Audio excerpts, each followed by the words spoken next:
రాష్ట్రంలో అటవీ సాంద్రత పెంచేందుకు అటవీ శాఖ కొత్త విధానంపై దృష్టి సారించింది. తక్కువ విస్తీర్ణంలో పరిమిత ఖర్చుతో ఎక్కువ పచ్చదనాన్ని అభివృద్ధి చేసేలా మియావాకీ విధానం అమలుకు సిద్ధమైంది. యాదాద్రి పరిసరాల్లో వచ్చిన మంచి ఫలితాలతో రాష్ట్రవ్యాప్తంగా ఈ తరహా విధానంలో అటవీ సాంద్రత పెంపునకు సిద్ధమవుతోంది.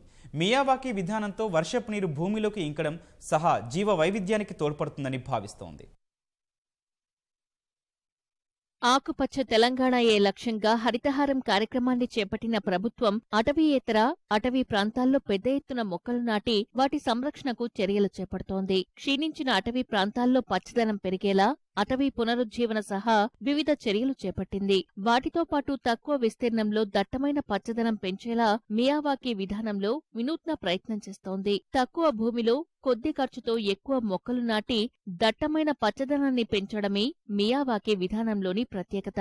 స్థానిక పరిస్థితులకు అనుగుణంగా దట్టమైన అటవీ సంపద సృష్టించడం ఈ విధానం ప్రత్యేకత. క్షీణించిన అటవీ ప్రాంతాల్లో ఒక్కో ఎకరాను మియావాకీ విధానంలో అడవులుగా మారుస్తున్నారు. శాస్త్రీయ పద్ధతుల్లో మట్టిని శుద్ధి చేసి వర్మీ కంపోస్టు వాడుతూ ఆ మట్టి స్వభావానికి అనుగుణమైన వాటిని గుర్తించి దాదాపు అడుగుకో మొక్క చొప్పున ఎకరం భూమిలో సుమారు 4000 మొక్కలు నాటుతారు. పెరిగిన తర్వాత ఒకదానికి మరొకటి అడ్డు రాకుండా ఉండేందుకు వృక్షజాతులు, వాటి ఎత్తు, విస్తరణ అంశాలను దృష్టిలో ఉంచుకుని చర్యలు చేపడతారు. ఎకరం విస్తీర్ణంలో దాదాపు 2.5 లక్షల రూపాయలతో కేవలం 45 రోజుల్లోనే అటవీ ప్రాంతంగా అభివృద్ధి చేయవచ్చు.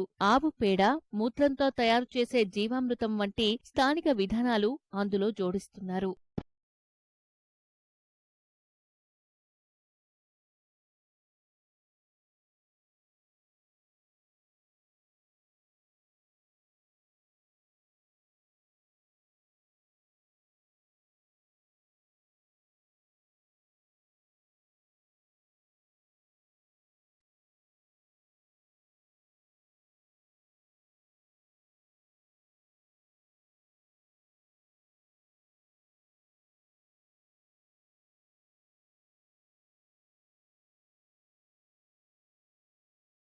యాదాద్రి భువనగిరి జిల్లాలో చౌటుప్పల్ సమీపంలోని తంగిడువనం అర్బన్ ఫారెస్ట్ పార్కులో ఎకరా భూమిలో పెంచిన మియావాకీ అడవి కేవలం ఏడాదిలోనే మంచి ఫలితాలను ఇస్తోంది. అక్కడ నాటిన వివిధ రకాల మొక్కలు ఏపుగా పెరిగి ఆ ప్రాంతమంతా దట్టమైన పచ్చదనం అలుముకుంది. ఆ నూతన విధానం సఫలమవడంతో ఈ ఏడాది రాచకొండ, లక్కారం, బీబీనగర్, కొండమడుగు, వీరారెడ్డిపల్లి, గజ్వేల్, మేడ్చల్, నిజామాబాద్, ఆదిలాబాద్ అటవీ ప్రాంతాల్లో అమలు చేస్తున్నారు. హైదరాబాద్ పరిసరాల్లో ప్రస్తుతం అభివృద్ధి చేస్తున్న అర్బన్ ఫారెస్ట్ పార్కుల్లో మియావాకీ విధానంలో కొద్ది ప్రదేశంలో అటవీశాఖ మొక్కలు నాటుతోంది.